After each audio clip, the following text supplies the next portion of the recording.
I just clicked on the academics page while perusing the DePaul University website, and I saw the motto, "Where critical thinking meets real-world doing." Boy, did we get a powerful example of what that means when critical thinker Milo Yiannopoulos met some real-world doers. And when I say real-world doers, I mean spoiled narcissists who stormed the stage to keep their delicate ears from hearing Milo tell them what he thinks about third-wave feminism or the wage gap. Please, Do you need some help? Sir, Do you please. need some help? Sir, please. I assumed that police would intervene immediately, but as someone who's been thrown in jail for having a peaceful discussion on a public street, I should have known better. The college Republican group that sponsored the event had confidence in the police too, as they repeatedly warned the angry protesters that those still on stage when police arrived would be arrested. Once again, anybody on the stage besides Milo and John will be arrested. Imagine their surprise when a brood of jellyfish wearing uniforms and badges oozed through the doors and informed everyone that they would do absolutely nothing to stop the hostile takeover of a scheduled event. Thousands of dollars for security, and the security is doing nothing. Nothing. What are we paying security for?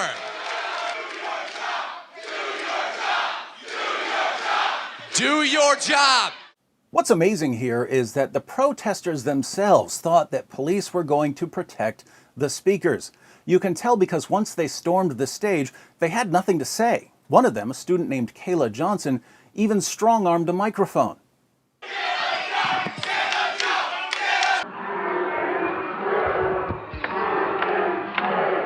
But she had no message, so she ended up doing a little dance instead.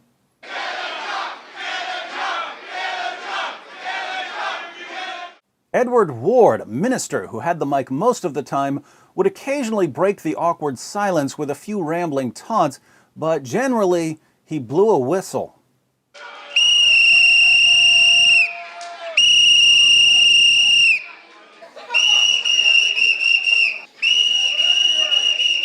Trigglypuff had more to say than that.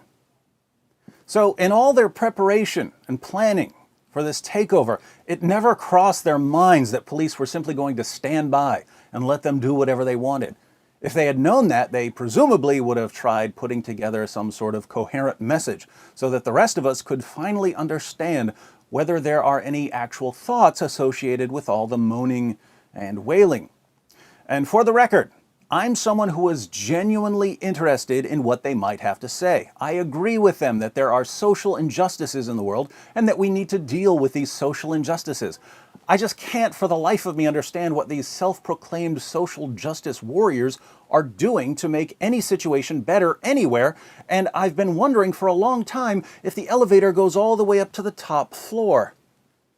Sadly, the clearest message of the evening came from the police themselves, and the message was, if you don't like what someone has to say at DePaul University, you don't have to tolerate it. You don't have to respect other people's rights. The moment you disagree with someone, simply rush the stage, take the microphone by force, and stand there threatening people until everyone leaves.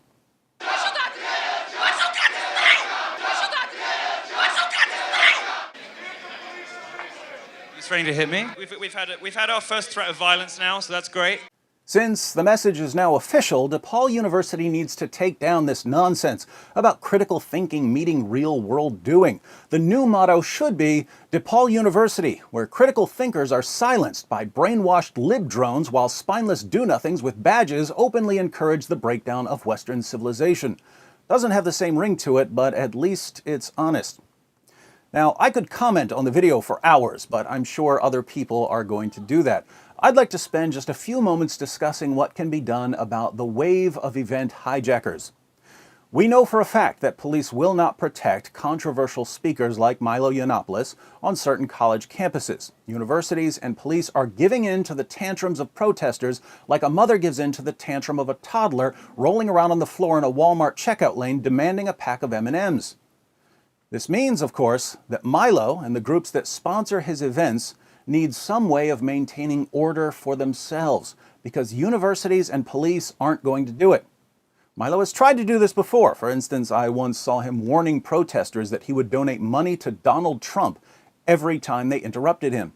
Oh, by the way, sorry, I did forget to mention one thing. For every unscheduled interruption, going back to the beginning of this show, I'm going to give $50 to the Donald Trump campaign. And,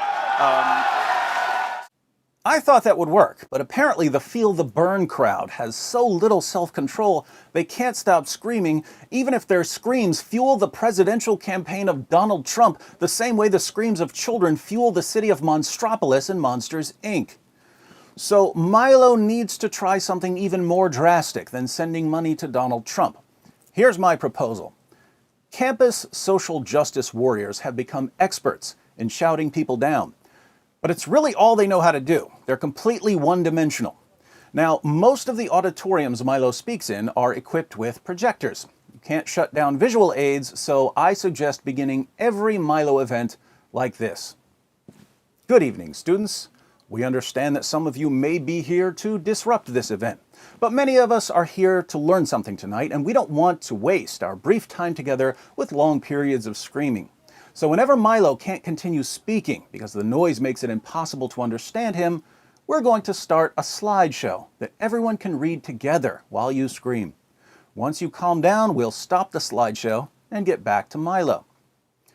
Then, when they start screaming anyway, or storm the stage, the moderator can say, "Okay, we can't hear Milo, let's take a timeout and look at some slides until the protesters stop crying for attention." But here we might wonder what should be in the slideshow that could hush the masses of thoughtless, delusional whiners. Well, as Milo has noted, for some bizarre reason, social justice warriors typically view Muslims as the most oppressed people in the world. And they might have a point if only they were focusing on the treatment of Muslim women in countries governed by Sharia. But they're not focusing on any actual Muslim victims of oppression. They've simply been conditioned to view any criticism of Islam as the product of racism and bigotry. So when they invariably become disruptive, the moderator simply has to start educating the audience about Islam through the power of visual media. Ladies and gentlemen, or whatever you consider yourselves, if you want to talk about social injustice, let's take a look at history's greatest source of social injustice until you decide it's okay to get back to the topics we came here to discuss.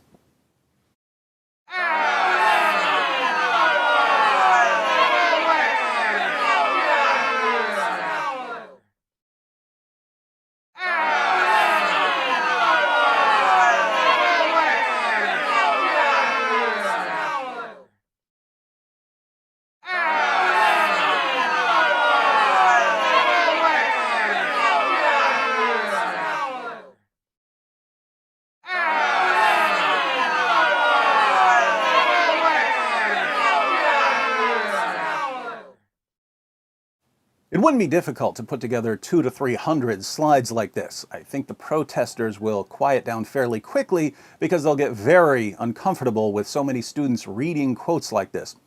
Unfortunately, since the people who try to shout Milo down don't seem to be governed by anything remotely resembling rational thought, it's difficult to predict what they'll do beyond the inevitable screaming part.